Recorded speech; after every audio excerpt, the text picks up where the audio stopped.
Hi guys, this is my 8-day review. I've had my M4 for 8 days now. It had its first service yesterday, the 1200 mile service. So I just thought I'll put my initial thoughts on the car. There's a few things to go through, so I'll just go through them as I remember. As expected, car is stunningly gorgeous. It's brilliant. It drives absolutely brilliantly. There are certain things that I'll sort of talk about in a bit that I found I'm going to try and be as neutral as possible. But I'm pretty sure I won't be, but I'll try to be as neutral as possible. Right, so let's start by with how the car drives.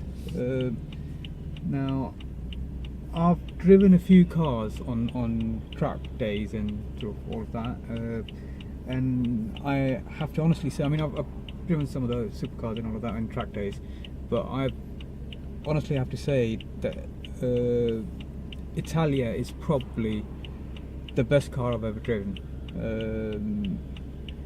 Now, I'm not going to compare the M4 to an Italia. It's a different kind of category of cars and all of that, but the way it drives, the way it feels, it's not that far off Italia. I think the car is very solidly built. It's got tons and tons of grip, and it can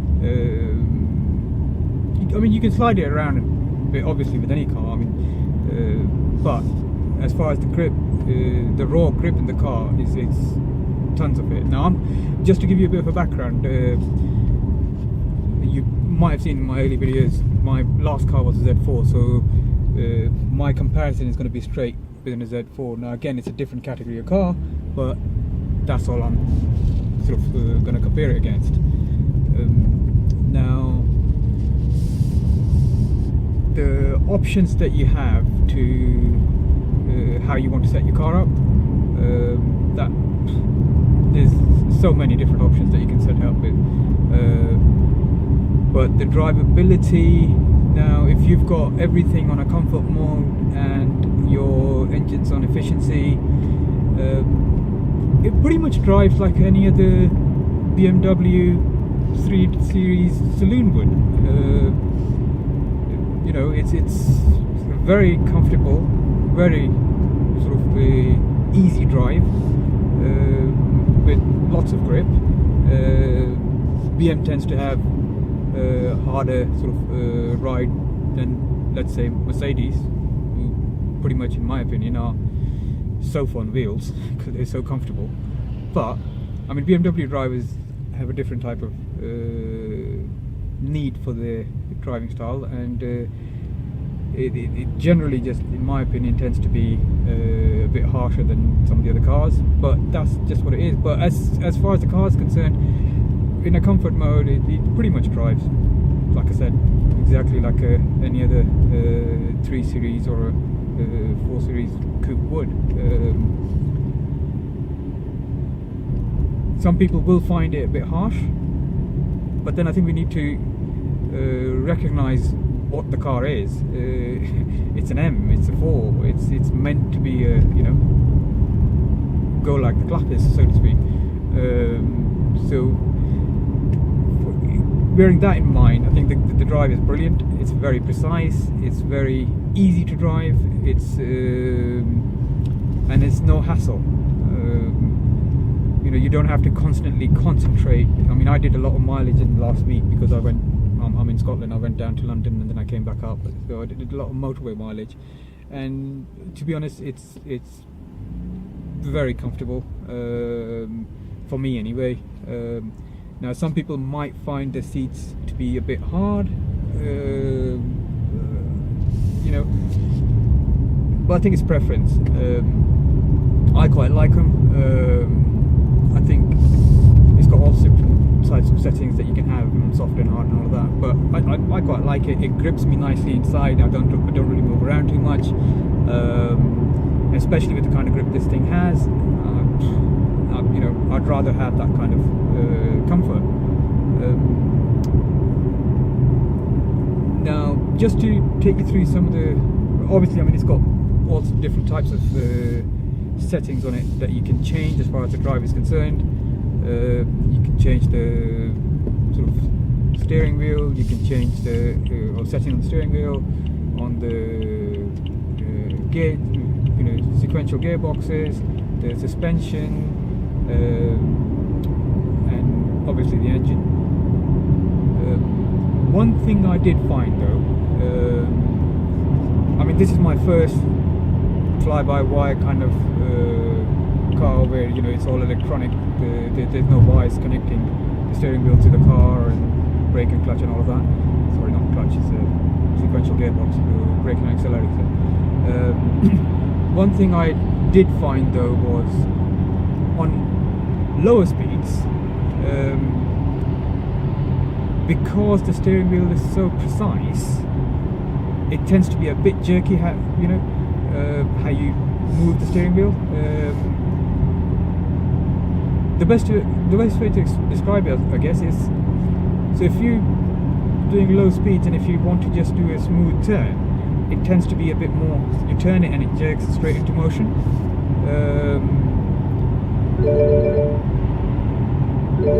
Oh, bear with me. Apparently, there's a call coming in, but I'll carry on anyway. Now that's when you sort of medium to sort of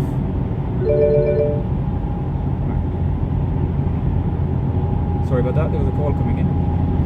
But when you driving medium to sort of high revs, you want that preciseness, because preciseness is brilliant at that kind of speed. It gives you tons of grip, and you know exactly what you're doing with the car. As soon as you touch your steering wheel, it does what you want it to do. Really good feedback on the steering wheel as well, which I don't know how they've done because it's not meant to be connected to anything. But really good feedback. Just on lower range, when you're driving at lower speeds, it tends to be a bit more jerky. Well, that's what I found anyway. You know, as far as and that, to be honest, that's all I'm going to say on it, because I don't want to sound negative about it, because the car, you know, it's a sports car at the end of the day, and that is meant to be that precise. But if there's something that I would point out, that would be one of the things.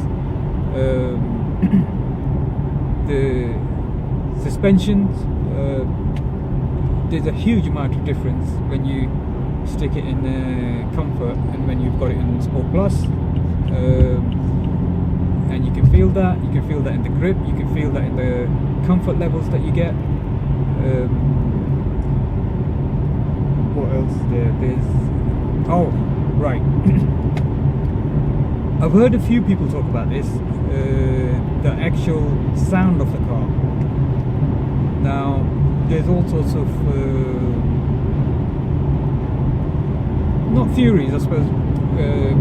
People have done their research and they know what they're talking about, but all sorts of ideas as to how they've got the sound of the car inside the car. Now, I love my cars, done so from day one. I'm not that technical about the cars. I know a little bit, but I'm not that technical. But here's my thoughts on it. When I'm driving it on Sport, that sound that comes through, even with my windows up, I mean, forget about the sound that it makes outside, absolutely gorgeous.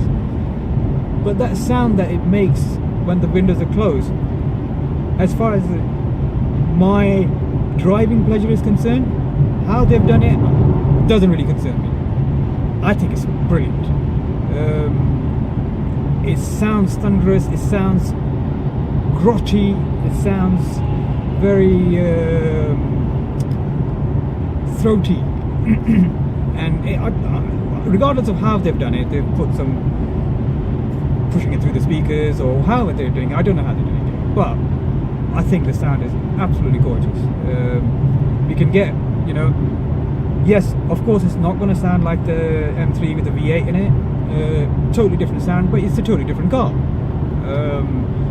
I've driven the V8s, brilliant sound, absolutely no denying it, brilliant sound. But this is a different car. It's a different era, so to speak. It's using a V6 with twin turbo, and obviously the sound's going to be different. If you expect the sound to be same as a V8, you know, then that to me is more of a, they would have to make the sound to make it that way. This is how the car sounds, and I think as far as the sound is concerned, it's absolutely brilliant. There's nothing wrong with it. You can get technical about it and all of that, but bottom line is, I think the sound is gorgeous. And I haven't yet seen anyone say otherwise. What they have said is that, oh, he's coming through the speakers and all that. Well, fair enough, wherever it's coming from. From drivability point of view, absolutely brilliant. Right. What else is there? Right. It's full of gadgets. I've got the one that I think they call it Chakora Orange with black leather, and it's got lots of bits. It's the first car I've had that's got the reversing camera. I'm not used to it yet. It gives you all these guidelines and all of that as you turn your steering wheels, and I'm sure I'll get used to it. But at the moment, I'm not used to it, so I'll reserve my judgment on that. I'm still using my mirrors. I'm sure I'll get used to it, but I'll let you know about that. Sound, right. The stereo system, it's got a Harman Kardon upgrade, and with my Z4 I had whatever they had at the time, the professional whatever music system it was, had 14 speakers in it, and I thought that was brilliant. Gotta say, this is better. And I know times, I mean that was 5 years ago, and I know times moved on and they've made improvements and all of that, and it shows. That's all I'm trying to say. The sound system is absolutely gorgeous. The guy I bought it from, or the garage I bought it from, the guy Anthony was, he's done some kind of music sort of thing through university and all of that, and he set the sound system up for me, and it sounds absolutely gorgeous. Right. The heating system, it went for its service yesterday. I thought there was a problem with it because apparently, the driver side vents don't blow out as much air as the passenger side does, which is, I thought there might be something wrong with it, but apparently, as it turns out, it's some kind of a BMW thing where they've done their research and they reckon if they blow out too much air on the driver's side, it might make them fall asleep or something. So that's the reason that I was told that's why it blows less air out from the driver's side than it does from the passenger side. The new sat nav, very nice, much better than the old one. Plus, it gives you the option to put postcode in, which the old one, you could put partial postcodes in the old one, but not full postcodes. So that's very good. Space-wise, I'm quite surprised how much space it has, and I'm not talking about the front because you tend to get a lot in most cars at the front anyway, but the rear seats. Now, before I bought this car, I test drove a 6 Series, and I had a friend with me. The space it seems this way, and I'm not sure for the whole measurements and all of that. You can find out, go to BMW sites, they'll give you all the measurements and all of that, but it feels like this has more leg space in the back than the 6 did. Not sure how that's worked out. People who've sat at the back have said exactly the same.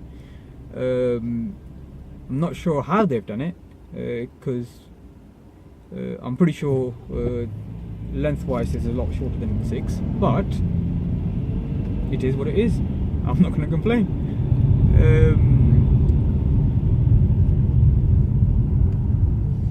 Some people have, I've heard some people say that as far as the setups are concerned and all of that, it's too much.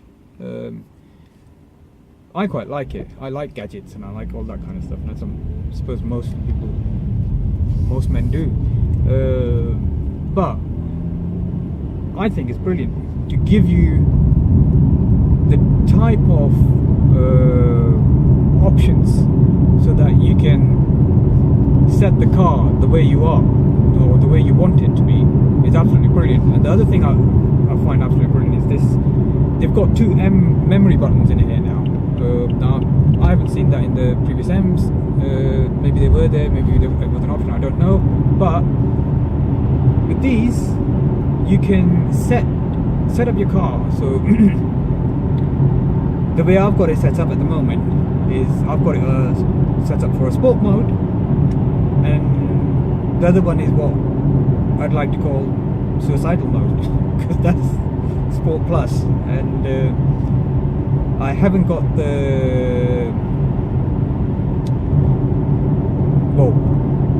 I haven't driven Sport Plus yet, but Sport I have. Brilliant. I will do a review on the track day. I'm going to take it to the track and do a review on that, and that's when I'll try the Sport Plus and all of that. I'm not the type of driver who gets in the car and sort of puts their foot down and let it rip. I tend to take my time, get comfortable with the car, feel the car, see where the limits are, see what I can do with the car, and then I tend to sort of take it to the track and see how that goes. And at the moment, the car is more than adequate. I can already tell it's obviously a lot quicker than the Z4 I had, which was a 3.5, same engine I suppose, but am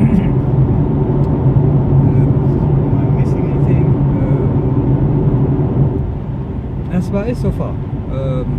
I think that pretty much covers my thoughts so far. Oh, this auto start thing, never liked it. I'm not sure if I'm gonna the auto stop and start. I'm not convinced. It's a bit annoying for me. I mean, other people might like it, but for me it's a bit annoying. Unfortunately, I did read somewhere on I joined an M4 forum, and I did read one of the comments that you can actually switch it off, and then when you turn it on the next time it stays off. What I've found, that's not the case. It does come on. It just waits for the car to heat up before it starts all this stop and start sort of thing. I suppose I might get used to it, but we'll see. I'll let you know. So that's it so far, and I'll do my next review probably early December now. I'm planning to do a year's review, so pretty much do one a month. So hopefully see you guys then. Take care. Bye.